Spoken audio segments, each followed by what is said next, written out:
আজি বনাবলৈ ওলাইছোঁ খানদেশী চিকেন মছলা কাৰী। ইয়াক কালা চিকেন কাৰীও বুলি কোৱা হয়। হেল্ল', মই পিংকু। আহক আজি ভিডিঅ'টো আৰম্ভ কৰোঁ। এয়া নাৰিকল পুৰি লৈছোঁ বঢ়িয়াকৈ।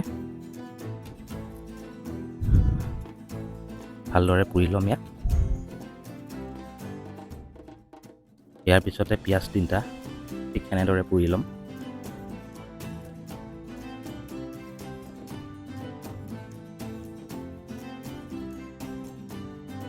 ইয়াৰ পিছত অলপ ভালদৰে চাফা কৰি লৈছোঁ। ক'লা সেইখিনি অলপ গুচাই লৈছোঁ। পিঁয়াজৰ বাকলিকেইটাও সেনেদৰে গুচাই ল'ম সেনেকৈ। এই ৰেচিপিটোৰ উৎপত্তি স্থল হ'ল মহাৰাষ্ট্ৰত খানদেশ বুলি এটুকুৰা জেগা আছে। এইটো অৰিজিনেল ৰেচিপিটো হ'ল তাৰ। খুব ধুনীয়া ৰেচিপি আৰু এটা সুন্দৰ ৰেচিপি, খুব সোৱাদ লগা ৰেচিপি।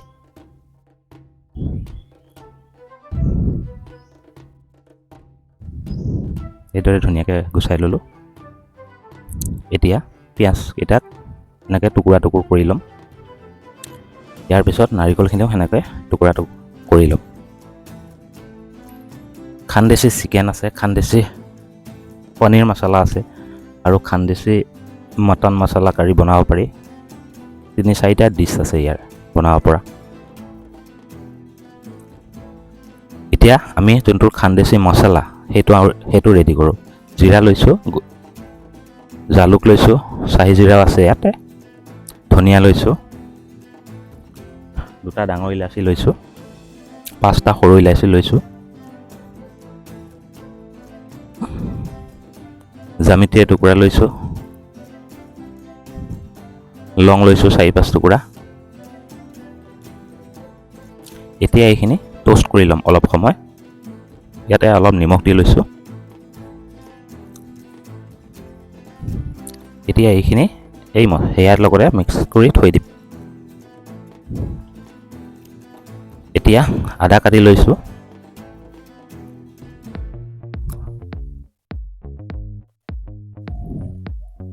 ইয়াৰ পিছতে মান ধনিয়া কাটি লৈছোঁ। একচুৱেলি ধনিয়া লাগে ইয়াত, এতিয়া ধনিয়া নাই। তাৰপিছতে নহৰু দিছোঁ ইয়াতে 4-5 ফুটা। ইয়াক এতিয়া মিক্সিত দি ল'ম।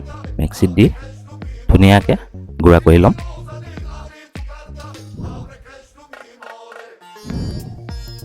এইটো আমাৰ কালা মছলা বা খানদেশী চিকেন মছলাটো ৰেডি হৈ গৈছে। খুব ধুনীয়া গোন্ধ ওলাইছে। এতিয়া মাংসখিনি অলপ হালধি, অলপ নিমখ দিম আৰু অলপ নেমু ৰস দি ইয়াক মেৰিনেট কৰি থ'ম। 10-15 মিনিটৰ কাৰণে থৈ দিম।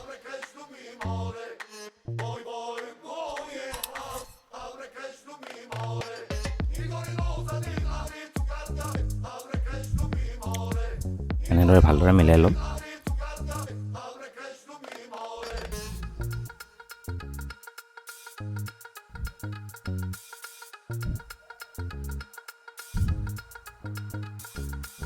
এতিয়া ইয়াতে অলপ আদা নহৰু পেষ্টটো দি দিছোঁ।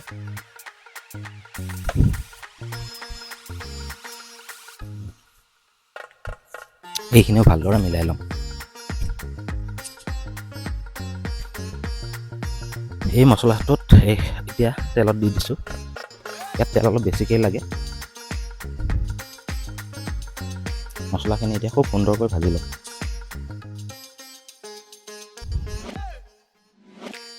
এই মছলা ভজা পূৰা হৈ গৈছে। ইয়াতে আমি মেৰিনেট কৰি ৰখা মাংসখিনি এতিয়া দি দিম। এটা খুব ধুনীয়া সুগন্ধ ওলাই আছে গোটেই পাকঘৰটোতে।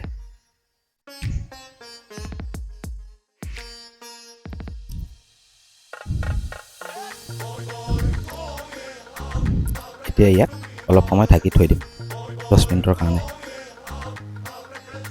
10 মিনিট হৈ গৈছে। মাংসৰ পৰা তেলটো ওলাবলৈ আৰম্ভ কৰিছে। এইদৰে কিছু সময় লৰাই ল'ম।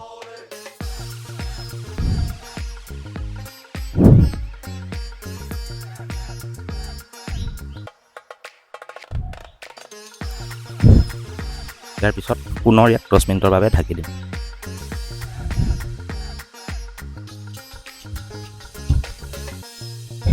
মাংসৰ পৰা পানীটো ওলাইছে।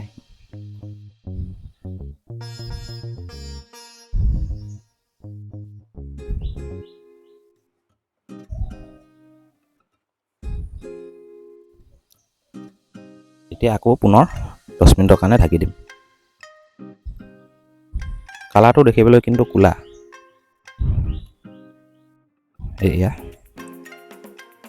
আকৌ অলপ সময় ঠিক 10 মিনিটমান এনেদৰে ভাজি ল'ম।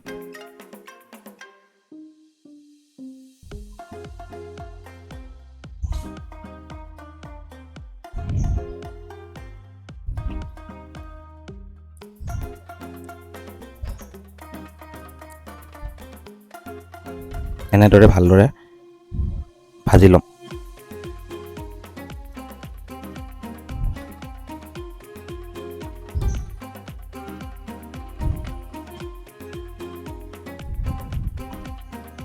ইয়াৰ পিছতে ইয়াতে অলপমান পানী দি দিম জোখমতে। এইটো গ্ৰেভিও কৰিব পাৰে পানী দি, কিমান পনীয়া কৰে সেইটো নিজৰ কথা। কোনোবাই যদি গ্ৰেভি খাই ভাল পায় সেই হিচাপত পানী দিলেই হ'ল। খুব সহজ ৰেচিপি এটা বনাবলৈ, সুন্দৰ ৰেচিপি বনাবচোন।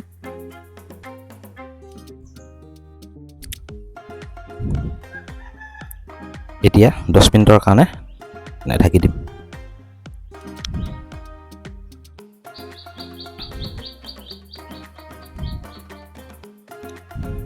মই পানীটো অলপ বেছিকৈ দিছোঁ।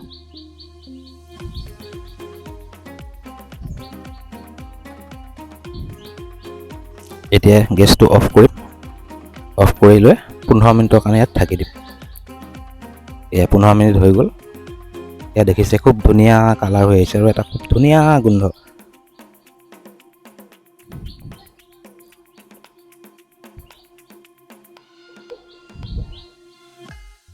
খুব ধুনীয়া এটা সুন্দৰ ৰেচিপি আৰু অতি সহজতে বনাব পৰা এটা ৰেচিপি।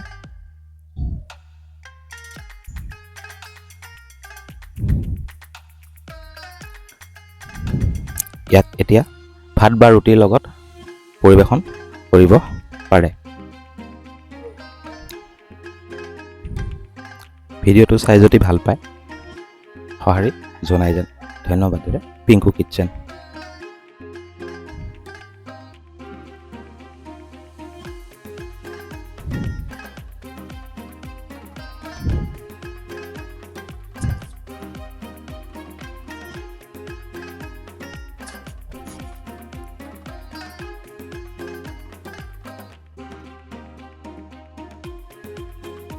খানদেশী কাৰী